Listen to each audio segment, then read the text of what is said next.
Arrancamos entonces. Muy buenas tardes a todos. Muchas gracias por estar.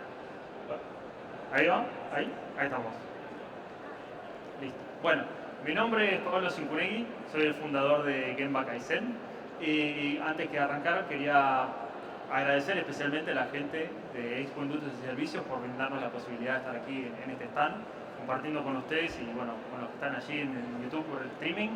Pero bueno, más allá de ello, agradecerle especialmente a todos ustedes, ¿sí?, por estar acá y por brindarme algo que para mí tiene un valor realmente incalculable, que es su tiempo de atención.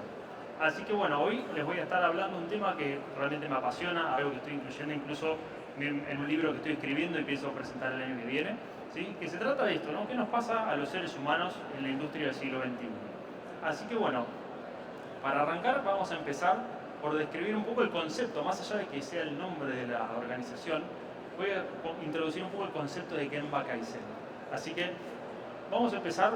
Lo que quiero con esta charla también es que no es un monólogo, así que les voy a estar pidiendo un poco de interacción con señas, arriba, abajo, dedo abajo. Y les voy a preguntar a ver quiénes de ustedes están familiarizados con el término Kaizen. Si alguna vez lo escucharon o alguna vez lo practicaron, les pido que levanten la mano. ¿Hay alguien que haya escuchado Kaizen? Uno, dos, bien. Bueno, si bien son pocos, el Kaizen es uno de los términos del lenguaje japonés que son más difundidos en Occidente, y de alguna manera si nosotros traducimos, esto significa cambiar por mejor, ¿sí? Esos dos ideogramas significan cambiar y mejor, que cuando uno lo unifica y lo traduce habitualmente al español se traduce como la mejora continua. ¿Bien? Ahí estamos.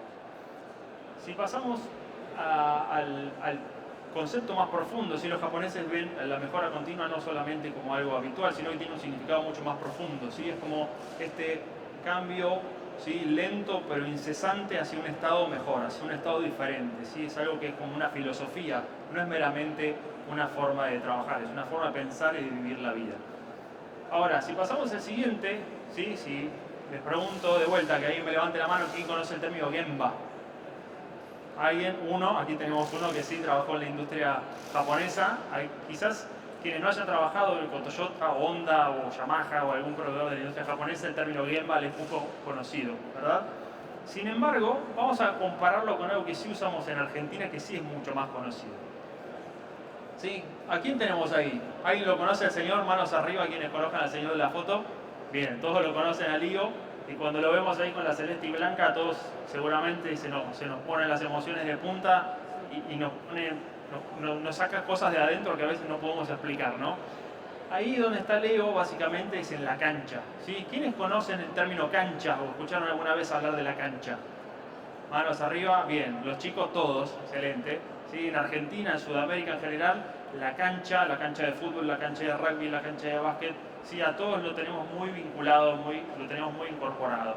Y el Genba, ¿sí?, que describíamos ese término que por ahí suena raro y en japonés, para los japoneses es como es la cancha para nosotros, ¿sí? El Genba es el lugar donde las cosas pasan, es ese lugar donde la gente hace lo suyo y la realidad aparece, ¿sí?, donde sucede la magia, podríamos decir.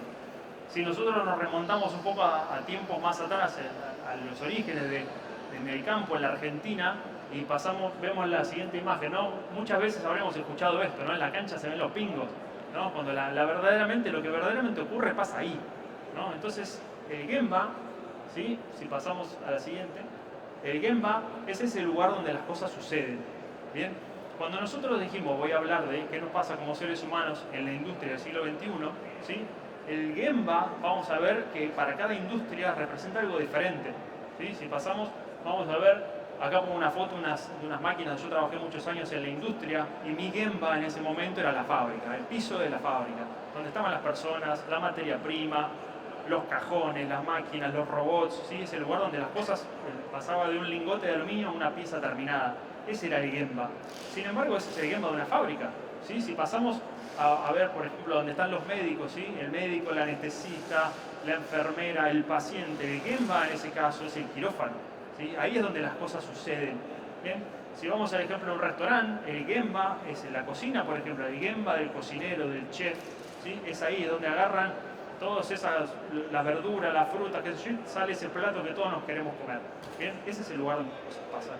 Entonces vamos viendo que hay como un vínculo, ¿no? Se empiezan a vincular, che, donde las cosas pasan hay personas, ¿sí? Donde las cosas pasan, hay seres humanos. Incluso, ¿sí? Si nosotros vemos una foto de uno de esos almacenes súper automatizados de Amazon, que están llenos de robots y parece que todo anda en automático, ¿sí? Atrás siempre hay personas. Hayan más o hayan menos, siempre hay personas. ¿Bien? Entonces, la cuestión acá es, ¿qué pasa cuando las personas no están? ¿Qué pasa al final del día? ¿Sí? Cuando la fábrica cierra, cuando el restaurante baja la persiana, ¿sí? Básicamente, cuando las personas no están, ¿sí? De alguna manera la actividad cae, ¿sí? Y las cosas dejan de suceder. Ahora, eso si la persona como tal no estuviera.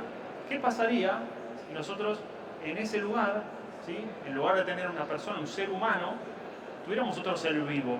¿Sí? Por ejemplo, si nosotros lo sacamos acá al muchacho de mantenimiento y traemos a nuestro nuevo técnico de mantenimiento que viene a reparar los robots. ¿Sí? ¿Alguien trabajó alguna vez con robots? El señor seguro. ¿Alguien más? Bueno, les voy a preguntar si se imaginan qué pasa si alguno de todos esos robots que andan solo por ahí se traba. ¿Sí? ¿Se imaginan qué puede pasar? ¿Viene otro robot a arreglarlo? Así solito, así y lo saca, lo levanta. No, todo eso no va a pasar. ¿Bien? Entonces, ¿qué pasa cuando viene este señor a arreglarlo?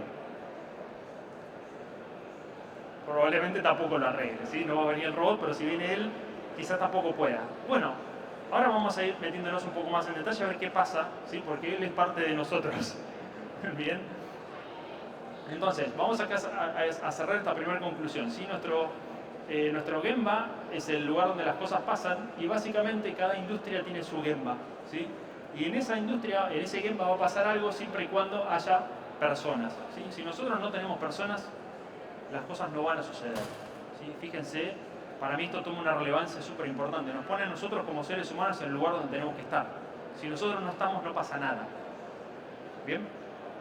Entonces, si nosotros como ser humano no estamos, no pasa nada, preguntémonos un poco más en detalle, ¿qué somos nosotros los seres humanos? ¿Sí? Nosotros somos un ser biológico, un ser vivo, que no aparecimos así como está ese señor ya vestido con ropa, no caímos en un repollo galáctico y ya estamos acá. ¿Sí? Somos el resultado de la evolución de millones de años, de centenares de millones de años. Si nosotros vemos de dónde venimos, ¿sí? Si cortamos nuestro cerebro, vamos a ver que nuestro cerebro es como si fuese una cebolla, ¿no? Formado por varias capas, que esas capas se fueron generando con la evolución, ¿sí? Y tenemos una primera capa que era el cerebro como el del cocodrilo, que ya nos mantenía vivos. Ya el cocodrilo respira, se mueve, come y demás. Con el pasar de los centenares de millones de años más apareció una capa nueva sobre el cerebro que dotó a los mamíferos de otra serie de capacidades. Y con el pasar de los años aparecimos nosotros, ¿sí? Primero aparecieron nuestros primos los monos y después aparecimos nosotros, con la diferencia de que nuestro cerebro, esa parte ahí que se identifica como neocórtex, tiene solamente 100.000 años de evolución. ¿Sí? A pesar de que 100.000 años nos parece mucho, sobre todo hoy con la inmediatez y la cuestión de que todo cambia demasiado rápido, a nivel evolutivo 100.000 años es nada. ¿Sí? Y esto tiene una consecuencia muy interesante, ¿sí?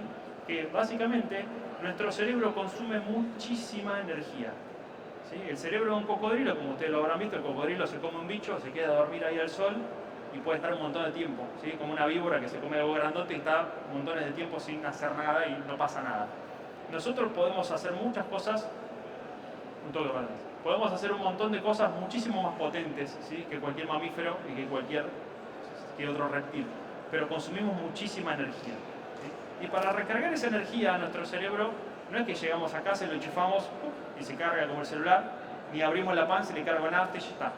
Y básicamente somos un ser biológico, como decía antes, y para poder cargar energía para ese cerebro necesitamos comer para que se transforme de los alimentos a energía que el cerebro procesa. Necesitamos dormir para que todo lo que se acumuló en el cerebro durante la noche se limpie, todas las cosas que generan ahí un poco de desorden se limpien. Y necesitamos mantenernos sanos para que ese circuito fluya de la mejor manera posible. ¿Bien? Entonces, cuando nosotros empezamos a ver esto, ¿sí? Nos llega la siguiente pregunta.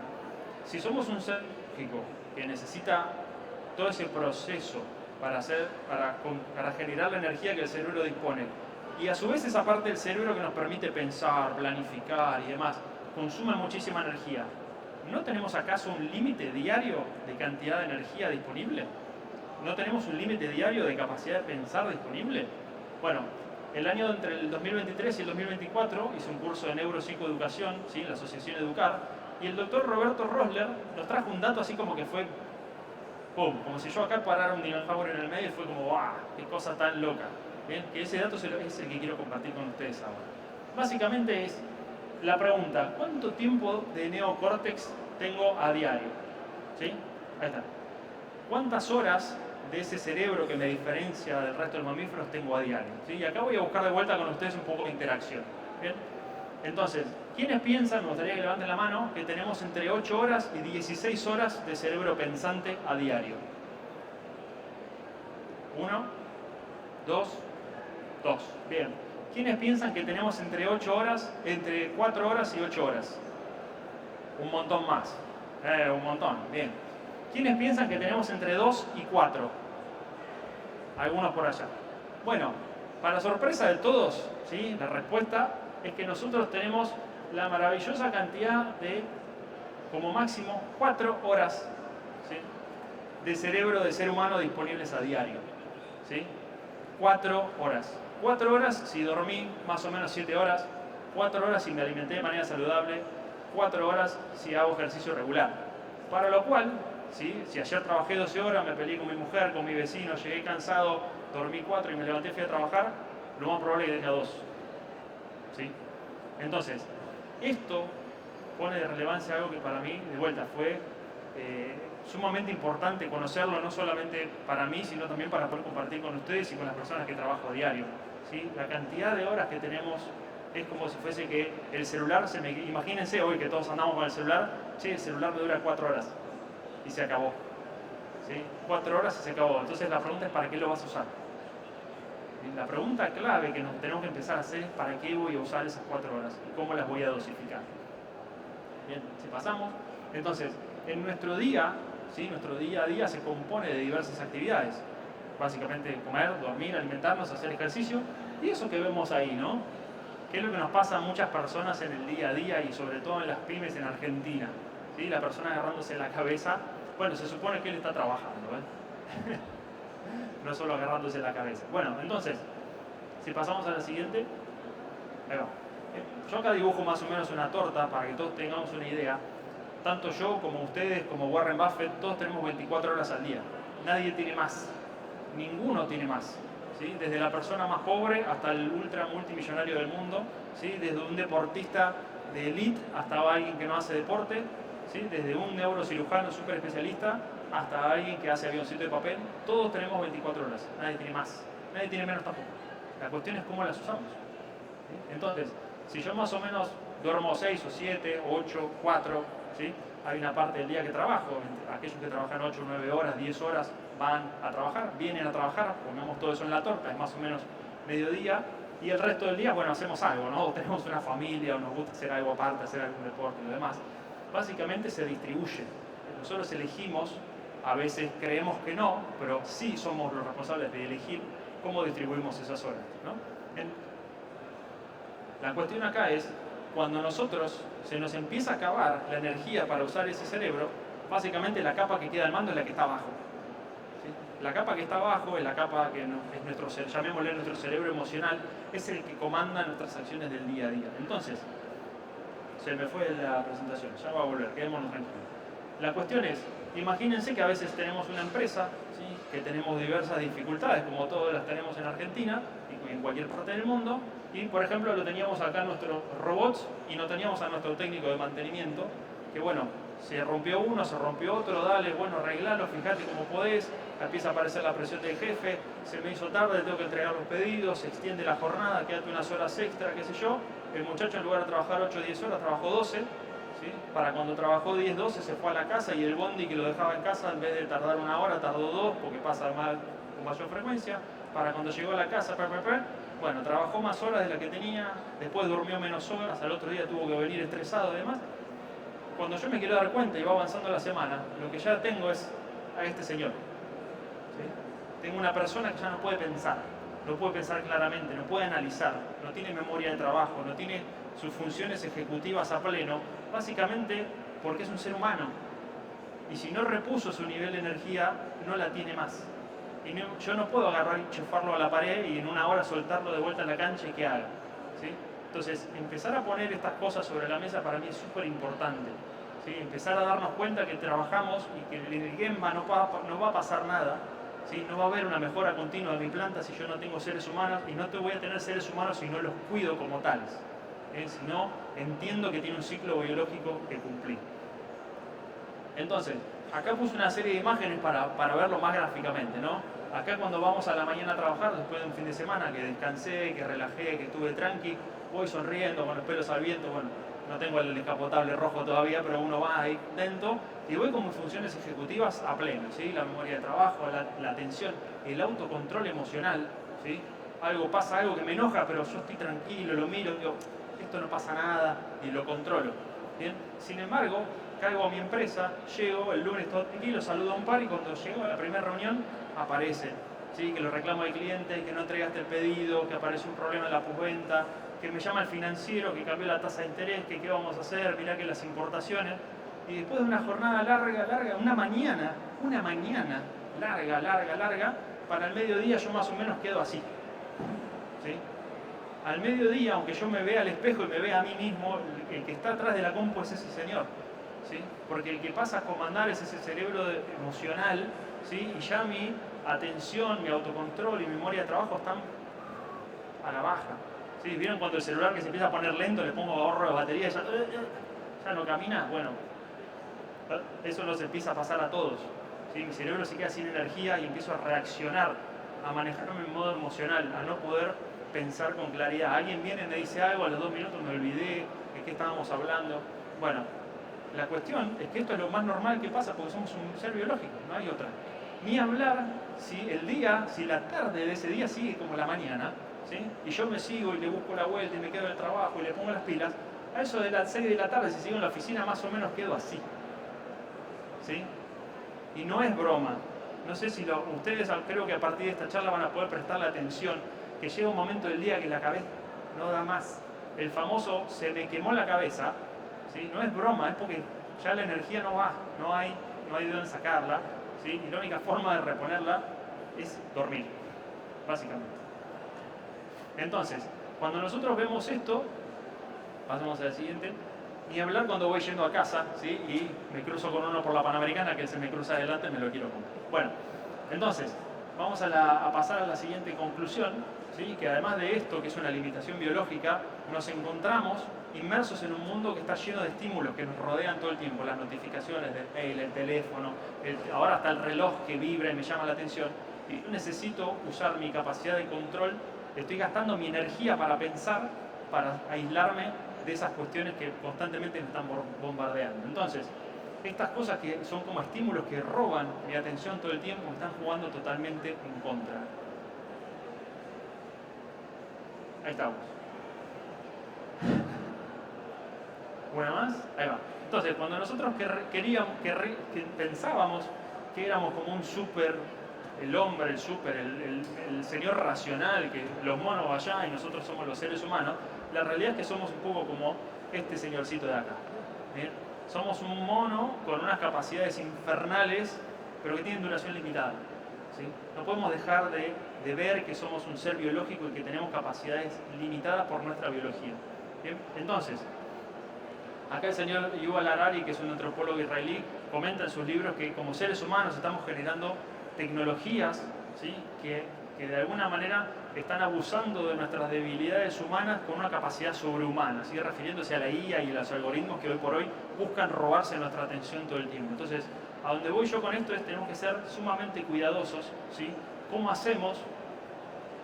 Otra, ahí, para esa capacidad limitada de prestar atención, usarla, ¿sí? Y evitar todas las cuestiones y todos los estímulos que se meten directamente por nuestro subconsciente, porque es como está cableado nuestro cerebro, ¿sí? El cerebro, todas las partes terminales nerviosas ingresan al cerebro por el cerebro de cocodrilo, después pasan por el cerebro del mono y después pasan por el cerebro humano.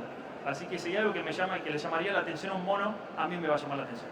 El vibrar, un sonidito, un ruidito, el olor a las medialunas, todo eso se va a robar mi atención. Bien, entonces, ¿cómo gestionemos, cómo gestionemos ese tiempo del neocórtex? Esas 4 horas es una actividad que es totalmente estratégica. ¿sí? Estratégica. Yo no puedo delegar en alguien más que controle mis 4 horas de cerebro por día. Lo tengo que hacer yo y nadie más. ¿Bien? Y esto, acá es donde nosotros, ¿cómo ayudamos desde Gemba Kaizen? Buscamos generar hábitos de comportamiento personal y profesional para aprovechar al máximo esas cuestiones. Entonces, trabajamos en modificar el entorno, ¿sí? Los autores que estaban recién en la imagen eran Charles Duhigg y James Clear, que hablan muchísimo sobre cómo generar hábitos. Y básicamente los japoneses, y acá donde se vincula la neurociencia con la metodología japonesa, la cuestión es cómo nosotros organizamos nuestro entorno para organizar nuestros hábitos y transformarnos en la persona que queremos ser, para así después poder transformar nuestra organización en la organización que queremos que sea. ¿Bien?